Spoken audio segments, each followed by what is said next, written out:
Hi, everyone. Thanks so much for joining us for this conversation on the impact of COVID-19 for children and youth experiencing homelessness and housing insecurity in the United States. I'm Cara Balderi, Vice President of Family Economic Policy at First Focus on Children. For those of you who might not be familiar with First Focus, we're a national bipartisan kids advocacy organization, and we're dedicated to making children and families a priority in federal budget and policy decisions. Today's discussion is part of a multi-week conversation series that First Focus is hosting to mark the second anniversary of the World Health Organization declaring the outbreak of COVID-19 a pandemic, and to examine the wide range of consequences for children of the pandemic. If you haven't already, I encourage you to check out our other upcoming conversations, and we'll be sharing a link to them in the chat. In framing our conversation today, we know that children and youth have been, child and youth homelessness has been on the rise even before the pandemic. Pre-COVID, an estimated 1 in 41 school-age children were homeless, while young children, so those under 6, experienced twice that rate, with 1 in 18 living in homeless situations. Homelessness is even more prevalent among children of color. Black, Hispanic, Native American, Native Hawaiian, and Alaskan high school students disproportionately experience homelessness compared to their white and Asian peers. And millions more children and youth remain at risk of eviction and homelessness. Over 8 million renters with children in their household reported last month that they have little or no confidence in their ability to pay next month's rent. The pandemic and its economic fallout continue to have the most impact for those who are already struggling. And we know that with school closures, loss of parental employment, and the general upheaval caused by COVID-19, it's been particularly tough for children and youth who are in households with nowhere safe to quarantine or do remote learning, plus little access to technology and no economic reserves to weather these tough times. While we don't have national numbers yet on the rate of child and youth homelessness for both years of the pandemic, some early analysis shows that the very likely increase in child and youth homelessness in most areas due to COVID is going to prove hard to measure.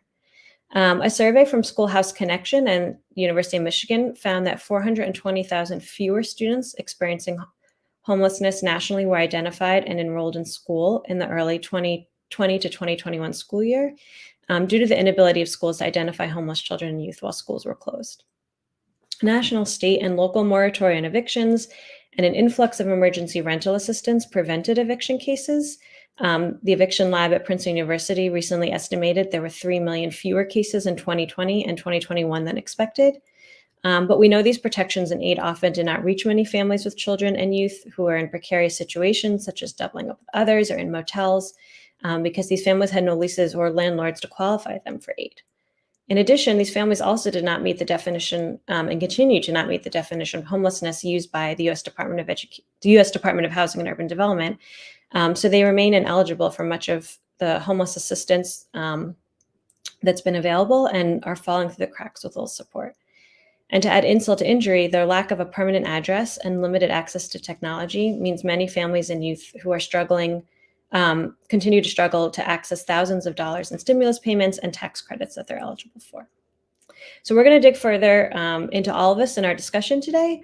I'm grateful to be joined by 2 esteemed experts and colleagues who are going to further detail the experience of homeless children, youth, and families, and tell us how to best support this population who, again, is often, too often falling through the cracks.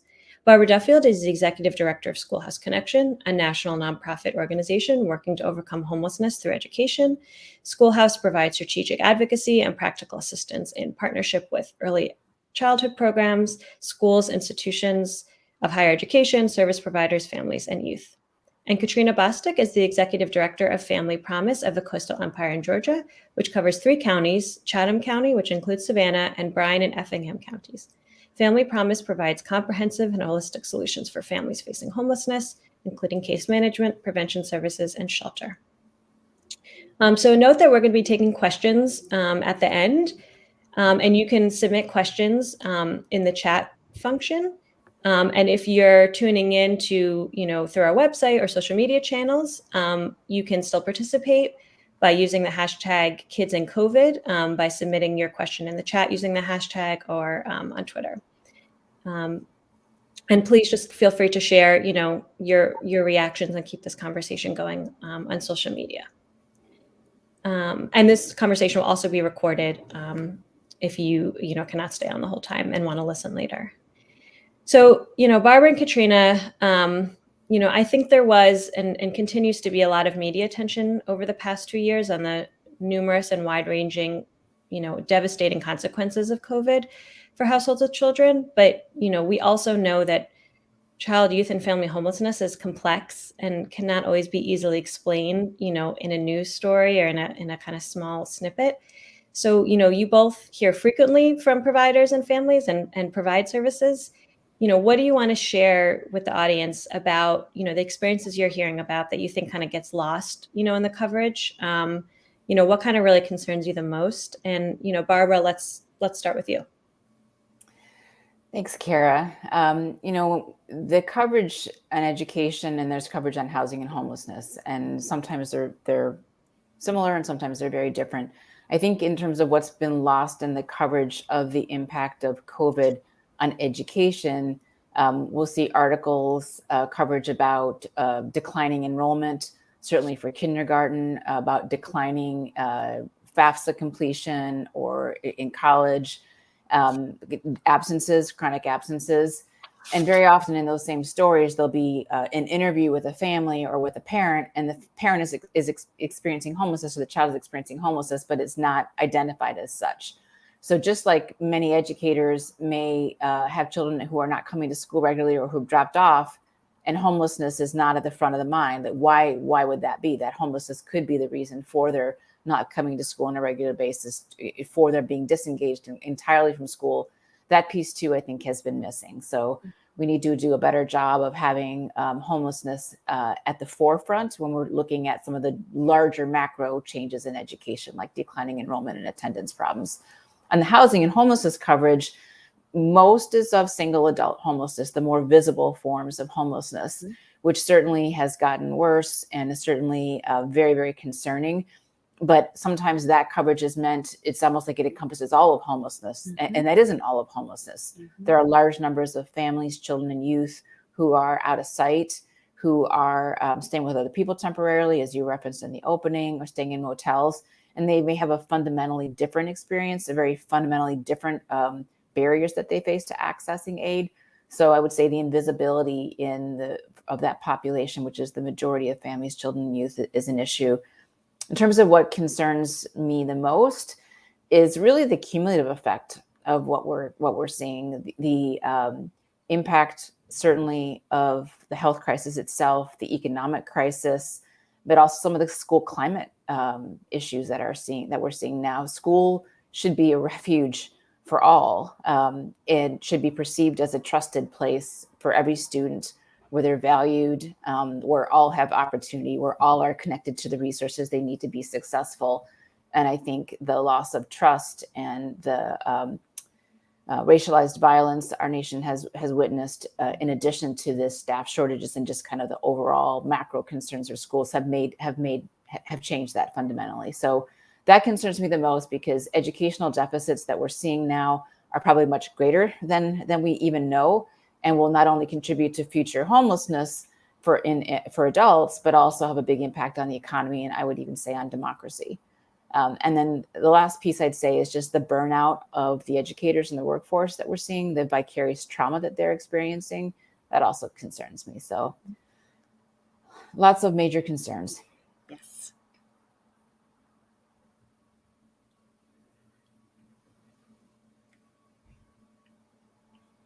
And I would just like to add, as Barbara has talked about, she made some very poignant points on, what families are facing in our community. Not only the families, but those unaccompanied youth that are also facing episodes of housing insecurity and not being seen.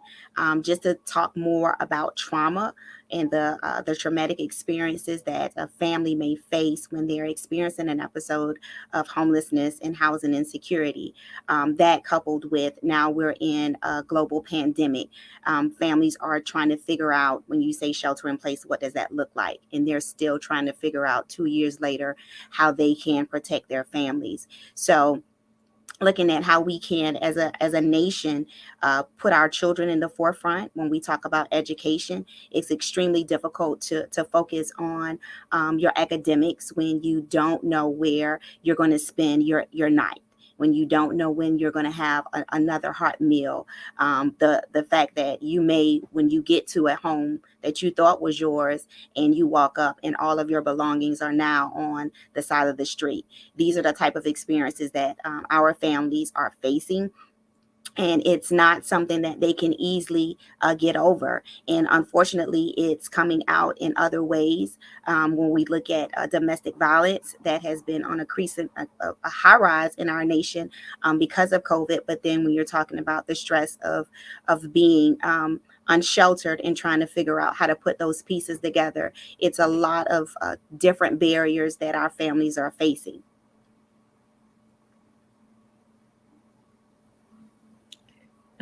Thanks for painting, both of you, for painting the picture. What we know, there's been a lot of assistance in different forms over the past few years that has come from the federal government. What aid have you kind of seen, that's been most helpful for families, and might maybe continuing to help? And, where do you see kind of the biggest gaps? And Katrina, maybe we could start with you. Sure. So, Family Promise of the Coastal Empire has, we've worked with the COVID Rapid Relief, we've worked with the ERA, the Emergency Rental Assistance, and where we're still seeing the gaps is where that federal guideline, where we meet that homeless guideline, and the difference between the federal HUD guidelines and McKinney-Vento.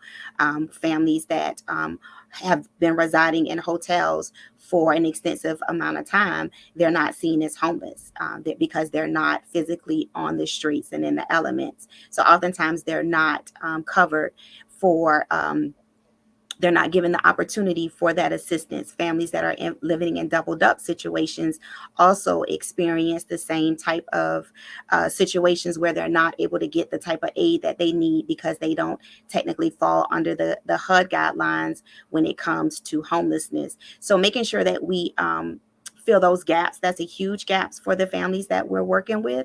How can we get them out of hotels? And we need funding in order to do that.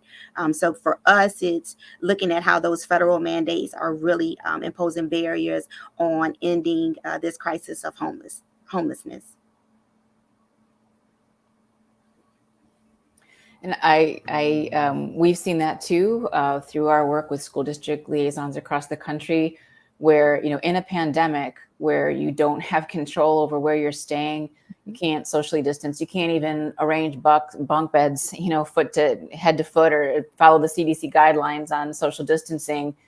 Yet those families are excluded from assistance, even when there's money available.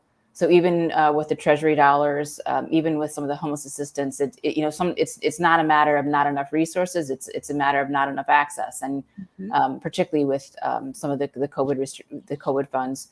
I will say on the positive side that the dedicated funding through the American Rescue Plan Act for children and youth who are experiencing homelessness through schools, American Rescue Plan, Homeless Children and Youth, ARP, HCY, that has been a tremendous benefit. We're still in the early stages of seeing all the innovations that schools are doing, but essentially this was funding within education, $800 million specifically for identifying and supporting children and youth who are homeless and providing wraparound services. The funding is 8 times what the typical McKinney-Vento education funding is. It has some more flexibilities around it. Really, the department has emphasized partnering with community-based organizations, including to serve underserved and historically marginalized populations. So that funding stream is a lifeline for many children and youth, because it means that school districts have more capacity, whether it's the outreach workers, whether it's a housing navigator, someone to help young people transition to higher education, to partner with early childhood, to do those wraparound services in a way that meet community needs. So on the positive side, and I think, Kara, I may have sent you a link, we're spotlighting every week a community and what they're doing with those funds, and certainly would want to continue to advocate for those funds to continue. Great, thanks. And we'll make sure to try to share that in the chat, if not definitely afterwards, to everyone who's on. So, what would be your recommendations moving forward? I'm guessing you both probably have a lot. We want to hear them as to, how to more effectively target assistance, what other assistance would be needed.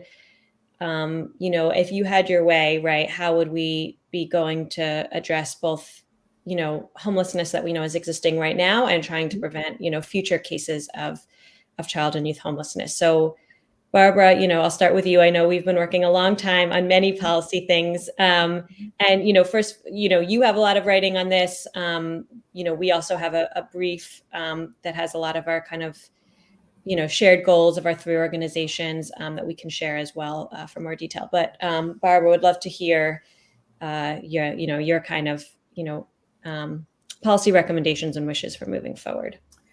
Well, I know Family Promise, First Focus, Schoolhouse Connection, and our partners at the National Network for Youth are strongly champion the Homeless Children and Youth Act, which is legislation that would amend HUD's definition to include children, youth, and families who are identified by other federal programs that have a more inclusive definition of homelessness. This is long overdue, and particularly in the pandemic, very, very necessary. I think there is a perception out there that staying with other people is a less vulnerable situation. That's not what we see for families and for children. I'm sure Katrina can talk about that and what that actually looks like. But that is long overdue to reform homeless assistance, to acknowledge the way that families and youth actually experience it and make sure they have access to resources. And yes, the pie needs to be bigger, arguably, but until we start to actually recognize what homelessness looks like, then even having access to existing resources is a tremendous problem and contributes to adult homelessness. So that's policy number one. As I mentioned before, we'd like to see the investment in homeless children and youth education in the school system as a critical part of prevention and response to homelessness expanded with those flexibilities. We know we need to do a better job with access to childcare, for example. So some of the policies that were in the Build Back Better Act around preschool and childcare are very, very important to make sure that young children and families have access to quality learning and supports while they're at that critical age of their development. And then, we need to do more just on the housing picture in general, in many different ways. So, housing choice vouchers definitely are important in many communities, but in many communities, it's limited, the impact. And so we need to look towards other policies as an addition, for example, the renter's credit. So just a couple ideas about some policy recommendations moving forward.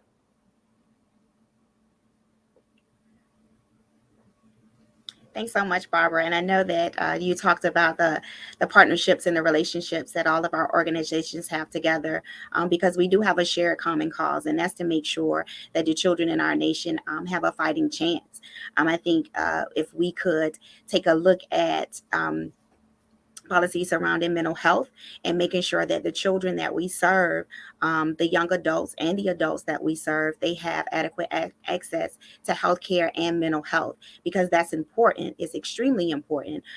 When families experience trauma, it can be lifelong. And if it's not something that families have or children are able to work through as children, they will definitely take that until adulthood. So as we often say, if you do not attack homelessness as a child, you could definitely be a homeless adult. So we need to look at what some of those root causes are that are causing families to remain in poverty and homelessness. What are some of those things that we can take from a health perspective to make sure that families are healthy and their basic needs are being met? So along with that policy change is always looking at how we can, as a community, rally around those that are less fortunate than we are, to support them in every way, making sure that children's social, emotional support systems are in place as they try to navigate this world of life. Absolutely. Thanks for that. So I encourage our audience members, if you have questions, you can start putting them in the chat, and we will begin to get to them. And so, while we're seeing if any audience members have questions, I want to ask both of you, we often hear homelessness talked about as, primarily a housing issue. We know that affordable housing is a major barrier for so many families and youth, right, who are experiencing homelessness. and housing insecurity. But we also, and you could hear from your comments today, right, that it really needs a holistic set of solutions. Family situations and youth, situations are complex. And so, how do you kind of respond to, and when you're talking about the solutions, right, as to, just really emphasizing why holistic um, solutions are needed, and, and why folks, we should be coming together to not only address affordable housing, right, but other issues. And, I've been thinking through, right, around, advocacy that First Focus and others are doing to extend the child tax credit, for example, right? And we know how important those monthly payments have been to helping families, right, meet their basic needs and have a little, cushion and help with all of the things that we know can unfortunately lead, right, to many of the problems we're discussing today. So, that's one thing that comes to mind, right? But we know there's others. So, would just love your kind of comments and thoughts, to really stress the need for kind of a holistic solution to child, youth, and family homelessness. Katrina, do you want to Sure. start us off? Thanks. Sure. So oftentimes, when we think about housing and affordable housing, it's families are able to obtain housing, but how do they maintain that housing? And if they do not have a family sustaining wage, it's going to be extremely difficult for them to continue to maintain that housing. When I speak about Georgia, where Family Promise of the Coastal Empire is located, minimum wage in Georgia is $7.25, but it takes $19.42 to be able to afford a 2-bedroom apartment in our state. So, it's extremely difficult when you look at the numbers don't add up. So even if we had the housing, how are families able to afford that housing? So it's definitely a two-pronged approach when we're looking at families and stability. They need to have that family sustainable wage in order to maintain that housing. So when we think about income, how can we look at increasing minimum wage and what that looks like for really each community, because every state is different.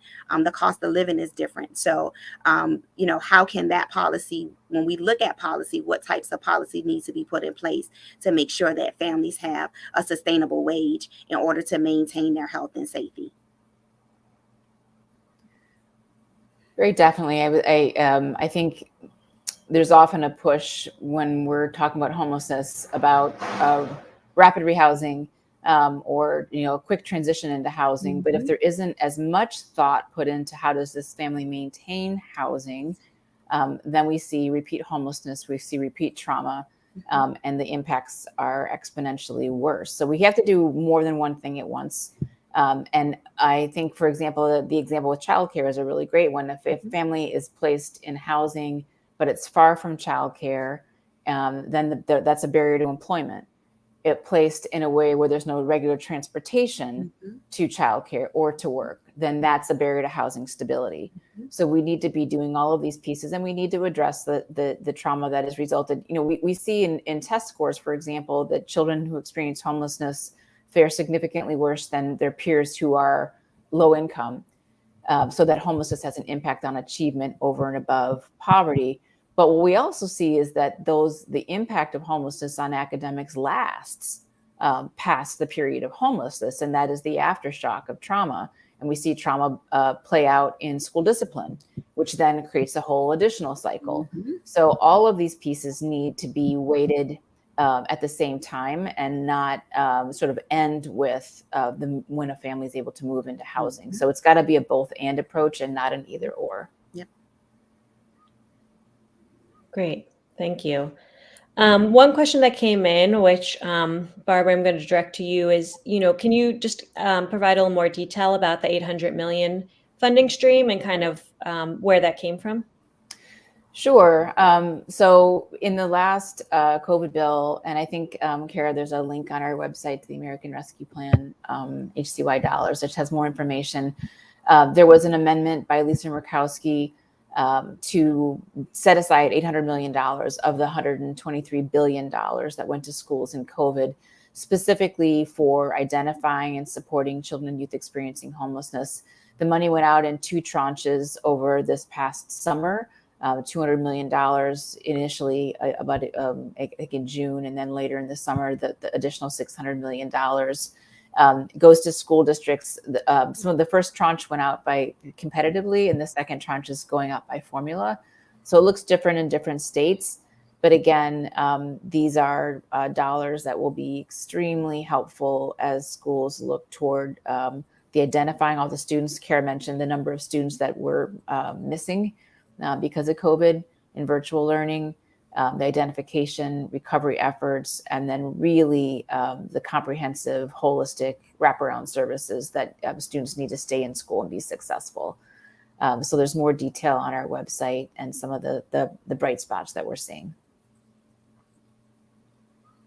Great, thanks so much.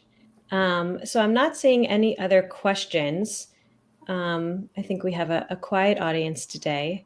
So is there anything else either of you, would like to say that you feel like, the questions didn't get at?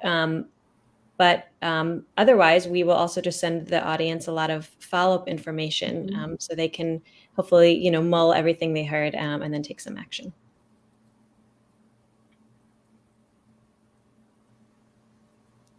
Okay, great. I think we touched upon everything. Thank you both so much for taking the time and for all of your work. And, we really look forward to working with everyone, in the audience. Please reach out. This recording will be available, but if you are interested in reaching out to any of us, my email is C as in cat, ARA, B as in boy @firstfocus.org. And I could make sure that you're connected with Barbara and Katrina as well. So thanks again. Thank you.